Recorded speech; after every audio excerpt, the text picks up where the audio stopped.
So you guys know I love my prime lenses, and my favorite focal length has always been 50 millimeters. And it's not just me. A lot of people love the 50 millimeter focal length also. For a lot of people, it's their first prime lens. The 50 millimeter 1.8 is a great lens to get started with, but why? Why is 50 millimeters, which is kind of a boring focal length, it's not wide, it's not telephoto, why is 50 millimeters so popular, and why is it my favorite focal length? Let's dig into why I love 50 millimeters.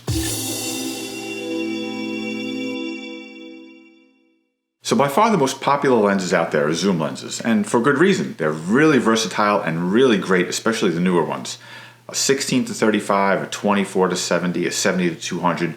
Put those in your bag, you really have basically all the focal lengths you need. And in the middle there somewhere, 50 millimeters is kind of almost like flyover country. You know, if you're using your 24 to 70, a lot of times you're going to be using it at 24 or 70 and just kind of passing over 50 on the way by. We tend to use focal lengths that are more exciting, more abstract, give you something a little bit different than what you're seeing with the naked eye. You know, a 24 millimeter or even wider, like a 16 millimeter focal length, will give you a much wider view of the world and something that you just don't ordinarily see. On the other end, a long telephoto lens like 300 millimeters is going to give you a totally different perspective and compression in your scene.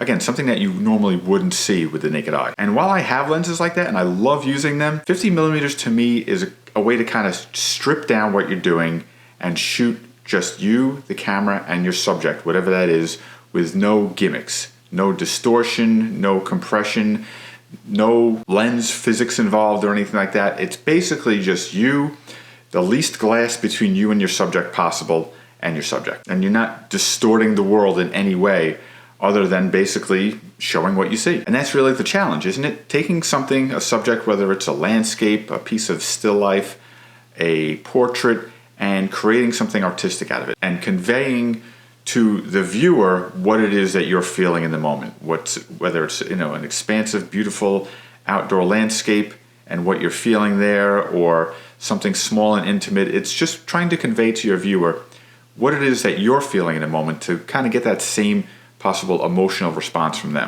And at 50 millimeters, you're doing it, like I said before, without any gimmicks. There's no distortion, there's no funny business going on.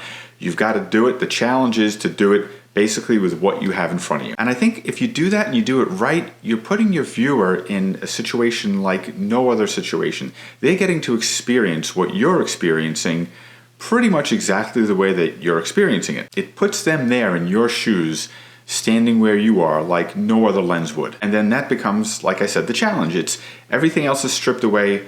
You as the photographer, you have the viewer, let's say virtually standing right next to you, and you're going to show them what it is that you find compelling, what inspired you to pick up your camera and take this shot. You're going to show it to them in a way that tries to convey the emotions that you're feeling through your images. And to be able to do that without any kind of trickery or distortion or anything, and really just capture the moment that's in front of you and focus in on what exactly it is you're trying to do without any of the other stuff around it, really is a challenge for photographers, but it's also a great way to learn to create, to get maybe a little bit more creative, to frame things differently, to compose things differently, to be able to shoot just in straight 50 millimeters just as you're seeing it. And then from the viewer's point of view, whether they realize it or not, their brain does. They're seeing something that they would normally see just walking down the street without looking through a lens or anything. They're seeing what they would normally see, but now they're seeing something through your eyes, something that you've created artistically without any kind of gimmicks or anything involved. They're just seeing what you see, and they might not even realize it, but something inside them does realize that they're seeing basically a raw, stripped down image of just what the photographer sees in front of them. And so I know, people have opinions on the 50 millimeter focal length, and some people don't have any opinion at all because,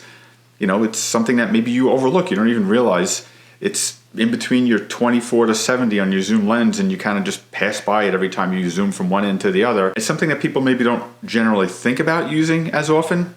Like I said, I love using my ultra wide angle. I love using my 300 millimeter. But when I go out with just one lens, that one lens is always a 50 millimeter lens. So if you don't have one, I definitely recommend going out, starting with the 50 millimeter 1.8 you can get for under $100. And I think if you start using that, you're going to realize that there's a lot more potential there. There are better lenses you can use at 50. get a 50mm 1.4. If you're using a crop sensor camera, a 35mm lens will give you that same focal length. Go out there and start using it, start shooting it more often, because if you can get great artistic creative shots using a 50mm focal length, you can do it with any lens. So that's why I think a lot of other people, they might not talk about it, but I think they secretly do love the 50mm lens. I'm going to put up links to videos here related to shooting at 50mm and some lens reviews. You can check those out. Thanks a lot for watching, and we'll see you next time.